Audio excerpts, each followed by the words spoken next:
मैं इस वक्त लंडा पुल के मकाम पर मौजूद हूँ और यहाँ पर आपको याद होगा कि 1 माह पहले ये पुल जो है ये टूट गया था। ये अब भी टूटा हुआ ही है, लेकिन अब यहाँ से पास में जो है रास्ता बना दिया गया है। आप मेरे पीछे देख सकते हैं कि अच्छा खासे जो है यहाँ से अब गाड़ियाँ जा रही हैं। यहाँ पर काफ़ी ज़्यादा ट्रैफिक होती है इस रोड पे और आज भी है काफ़ी ज़्यादा यहाँ पर ट्रैफिक। अभी भी गाड़ियाँ यहाँ से गुजर रही थी जब हमने ये शुरू किया है। यहाँ पर असल में हुआ ये था कि इधर सैलाबी रेला आया था जो इस तरफ से आया था और यहाँ पर आप देख सकते हैं कि अब इसको बंद कर दिया गया है।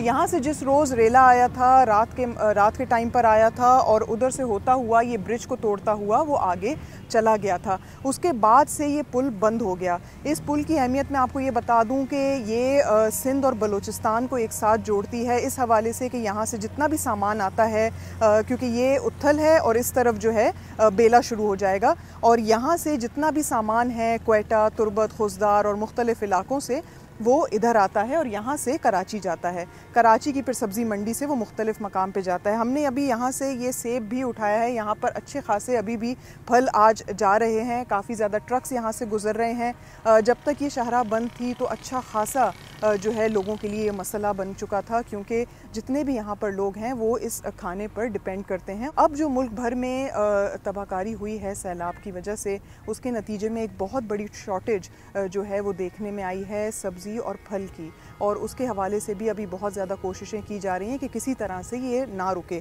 अभी हमने 2-3 ट्रक्स यहाँ से गुजरते हुए देखे, उसमें अच्छे खासे जो हैं वो सब्जियाँ लेके जा रहे थे।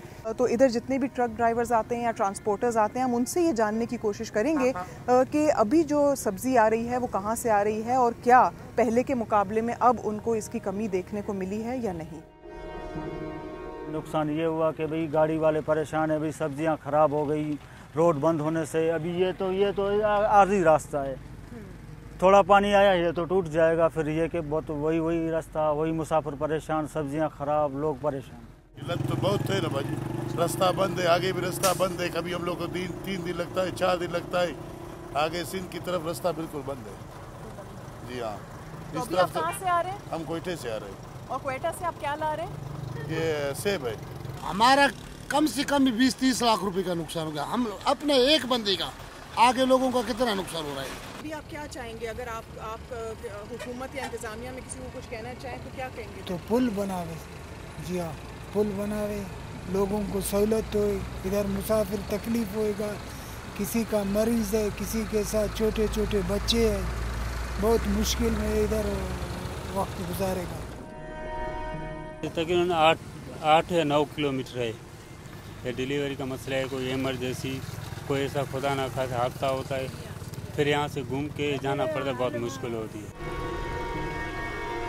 अब तक हमने जितने भी लोगों से यहाँ पर बात की है उन्होंने हमें बताया है कि ताहाल तो यहाँ पर ये एक आर्जी रास्ता बना दिया गया है पुल के साइड से, लेकिन पुल को अब तक नहीं बनाया गया है। तो उनका सबसे बड़ा मुतालिबा यही है कि सबसे पहले तो यहाँ पर एक मजबूत पुल बनाया जाए जो बार बार बारिश के पानी से या सैलाब के पानी से नहीं डूब सके या टूट ना सके। आर्जी तौर पर तो ये रास्ता बना दिया गया है लेकिन लोगों की जो मुश्किलात हैं वो अब भी यहाँ पर हल नहीं हुई हैं।